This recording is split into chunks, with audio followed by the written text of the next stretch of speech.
अस्सलामुअलैकुम अज़ीज़ तलबा, मैं उम्मीद करता हूँ कि आप सब खैरियत से होंगे।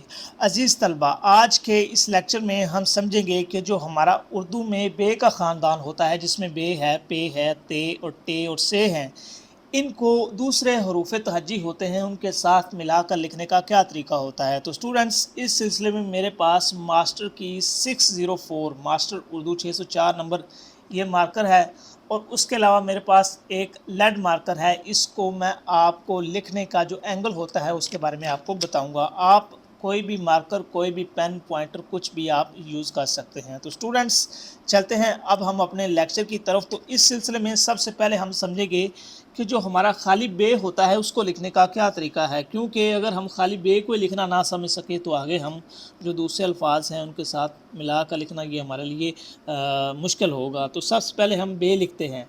तो स्टूडेंट्स, जब भी हम बे लिखते हैं तो उसको लिखने का तरीका ये है कि जो बे का सिरा होता है, स्टार्टिंग पॉइंट होता है, उसको हम मार्कर की नोक के साथ लिखना शुरू करते हैं। यानी कि यहाँ हमने मार्कर की नोक, और आगे जैसे जैसे हम आएंगे हम पूरी मार्कर लगा देंगे। दोबारा मैं आपको बता दूँ, ये बे हमने लिखना है ना, पहले मार्कर की नोक, और जैसे जैसे नीचे आएंगे पूरी मार्कर हम लगाएंगे, और जहाँ हमने एंड करना है तब भी हमने क्या कर देना है, ये बिल्कुल सीधा एंगल ले जाना है। यानी कि स्टार्टिंग पॉइंट मार्कर की नोक, जैसे जैसे नीचे आए पूरा कट लगाया, बिल्कुल सीधा जाना है आपने, यहाँ एंगल को अप डाउन नहीं करना। उसके बाद जहाँ आपने इसको एंड करना है, ये भी क्या होना चाहिए, ये भी हमारे पास बिल्कुल स्ट्रेट होना चाहिए, तब जाके ये हमारा परफेक्ट एंगल बनेगा। स्टूडेंट्स, इसका एंगल समझ लें। ये देखें, ये बिल्कुल कर्व में ये लैंड करते हुए ये जो बे का सिरा है, जैसे किश्ती की आपने शेप देखी होगी, उस तरीके इसके जो सिरा है उसको हम बनाते हैं। तो ये होता है हमारे पास बे लिखने का तरीका। आप तमाम अल्फाज में यही तरीका इस्तेमाल होगा। इसके बाद स्टूडेंट्स आ जाते हैं कि हमारा जो बे और अलिफ होता है उसको लिखने का क्या तरीका होता है। वैसे ही हम क्या करेंगे, नोक लगाएंगे, नीचे आए पूरा कट, और यहाँ अब हमने अलिफ लिखना है तो अलिफ बिल्कुल हम सीधा लिखेंगे। ठीक है जी। यानी कि कुछ स्टूडेंट्स क्या करते हैं, जो अलिफ का एंगल है वो थोड़ा सा कर्व कर देते हैं या इस बाइल की साइड पे निकाल देते हैं। तो जब ये आप करते हैं तो ये आपका क्या होता है, ये आपका गलत होता है। आपने क्या करना है, इसका जो एंगल है ये बिल्कुल 90 यानी कि बिल्कुल सीधा रखना है, तो ये शेप आपकी क्या होगी, परफेक्ट। दोबारा एक दफ़ा मैं लिख देता हूँ, ये देखें, नोक, पूरी मार्कर, और बिल्कुल क्या कर दिया, बिल्कुल एंगल सीधा। तो ये हमारा क्या हो गया, ये हमारी इसकी जो है परफेक्ट शेप होगी। ये होता है बे अलिफ, पे अलिफ, ते अलिफ, कुछ भी यानी कि आप इसके साथ मिलाकर लिखना चाहें तो आप लिख सकते हैं। स्टूडेंट्स, इसके बाद हमारे पास आ जाता है बे और बे ते, यानी कि बे के ख़ानदान को बे के साथ ही मिलाकर लिखने का तरीका। मिसाल के तौर पर हमारे पास लफ्ज़ है साबत, उसको किस तरीके लिखना है। स्टूडेंट्स, यहाँ वैसे ही हम से अलिफ, जैसे मैंने आपको बताया, ये हमारा क्या बन गया, साबत, सा से अलिफ सा। आगे हमने बे लिखना है। बे लिखने को दो दो तरीके हैं, एक तो ये है, ठीक है जी, और दूसरा तरीका एक सिंपल है, ये वाला। आप क्या करते हैं कि नोक से लेते आते हैं यहाँ तक, ये सारी नोक से लिखते हैं, पूरा कट नहीं लगाते, और उसके आगे जैसे हम ते लिखते हैं ये हम ते लिख देते हैं। दो तरीके हैं। अब आपको जो भी अच्छा लगे आप उस तरीके को फॉलो कर सकते हैं। ये तरीका मैं आपको दोबारा बता देता हूँ। ये भी, ये देखें, हमने बत लिखा, उसको लिखने का तरीका ये है, ये पहले वाला, यहाँ थोड़ी सी नोक लगाएंगे इस तरीके, और यहाँ अलिफ मदा टाइप बना के नीचे आएंगे, ये हमारा क्या बन जाएगा, ये हमारा ते बन जाएगा। ये हमारा बत बना लें, बुत बना लें, जो भी लफ्ज़ आप इसके साथ जोड़ना चाहते हैं ये आप बना सकते हैं। ये आपका क्या हो जाएगा, ये आपकी परफेक्ट शेप हो जाएगी। स्टूडेंट्स, इसका तरीका नोक के साथ ये आपने क्या करना है, यहाँ तक ऐसे, और ये आपका क्या बन जाएगा, बत। तो ये सारा आपने नोक के साथ कर सकते हैं, इसका कोई मसला नहीं है, इसका कोई इशू नहीं होता। स्टूडेंट्स, इसके बाद हमारे पास आ जाता है बे का ख़ानदान और स्वाद लिखने का तरीका। बे का ख़ानदान और स्वाद लिखने का तरीका ये है कि ऐसे हम यहाँ तक आएंगे, इतना तक देख रहे हैं।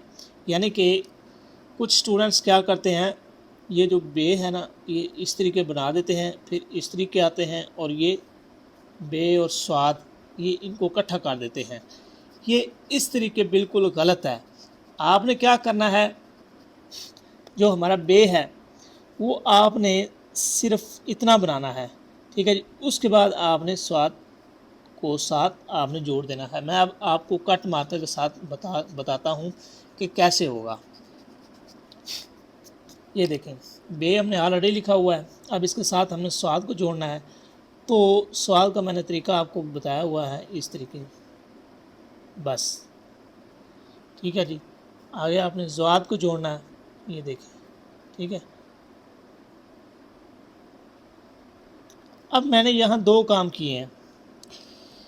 यहाँ देखें, मैंने इसके साथ ये जो गैप है ये बिल्कुल कम रखा है बे और स्वाद का, और यहाँ मैंने जो गैप है वो ज़्यादा रखा है। अब फैसला आप पर है, आपको जिस तरीके अच्छा लगे। आप ज़्यादा गैप वाला करना चाहते हैं ज़्यादा कर लें, अगर कम वाला करना चाहते हैं तो कम कर लें, इसमें आपका कोई मसला नहीं होता है। इसके बाद हमारे पास स्टूडेंट्स आ जाता है बे और सीन लिखने का तरीका। हाँ, अब बे और सीन को किस तरीके से लिखते हैं, उसी तरीके जैसे मैंने ये आपको बताया उसी तरीके आप बे को डालेंगे, ठीक है। और यहाँ उसी तरीके आप यहाँ ला कर रोक देंगे और उसके बाद आप सीन को डालेंगे। सीन का तरीका हमने पहले समझा हुआ है कि जो सीन का दंदाना पहला होता है वो ऊपर, सेकंड उससे नीचे और थर्ड उससे नीचे, यानी कि ये क्या बन जाती है, ये स्लोप टाइप बन जाता है। दोबारा आपको एक दफ़ा बता देता हूँ। ये देखें, मिसाल के तौर पर मैं अमेरिकी सदर का नाम जॉर्ज बुश था, तो हमने बुश लिखना है। तो ये हम क्या करेंगे, बे, उसके बाद पहला ऊपर फिर नीचे और ये क्या बन गया, बुश। तो समझ आ रही है बे और सीन या शीन है उसको लिखने का तरीका। इसके बाद स्टूडेंट्स हमारे पास आ जाता है बे और जीम। इसको किस तरीके लिखते हैं ये देखें। ये जो बे होता है, जीम के साथ, चे के साथ, से के साथ, हे के साथ मिलाकर इसमें ये बिल्कुल हम क्या लाते हैं, सीधा। फिर यहाँ हम कट मार्कर से काम लेते हैं, यहाँ हम क्या कर देते हैं, गुलाई। अब इसकी मैं आपको तरकीब समझाता हूँ। ये लफ्ज़ बन गया बज, मैंने बी और जीम को मिलाया।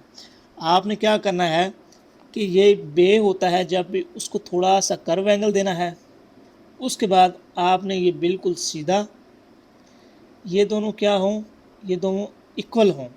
उसके बाद आपने नीचे आना है और नीचे आके इसको क्या कर देना है, गुलाई। और उसके अलावा ये जो दो पॉइंट्स हैं ये भी क्या हों, ये भी इक्वल हों। जब ये दोनों पॉइंट्स और ये दोनों पॉइंट्स इक्वल होंगे तो ये हमारा क्या होगा, बे और जीम, ये हमारा परफेक्ट शेप देगा। मैं दोबारा एक दफ़ा आपको कट मार्कर के साथ लिख के दिखा देता हूँ। ये देखें, मैंने आपको समझाया कि ये बिल्कुल आपने कट पूरा लगाना है, यहाँ तक नीचे आए, उसके बाद यहाँ तक गए, फिर ये क्या बन गया हमारा, बे और जीम। यहाँ क्या हो रहा है, ये भी एंगल हमारा क्या है, ऑलमोस्ट इक्वल, और ये भी एंगल हमारा क्या है, ये भी हमारा इक्वल है। ये दोनों एंगल क्या हैं, इक्वल।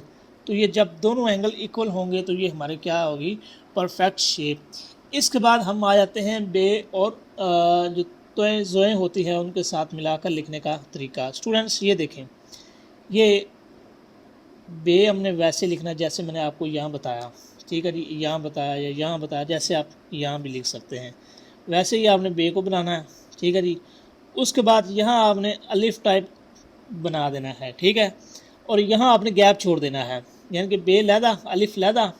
अब क्या करना है कि जैसे स्वाद का हमने ये सेब के बी टाइप बनाया था, आपने वैसे वो बना देना, ठीक है जी। ये हमारा क्या बन गया, बत, ठीक है जी। समझ आ रही है, बड़ा आसान तरीका मैंने आपको बताया।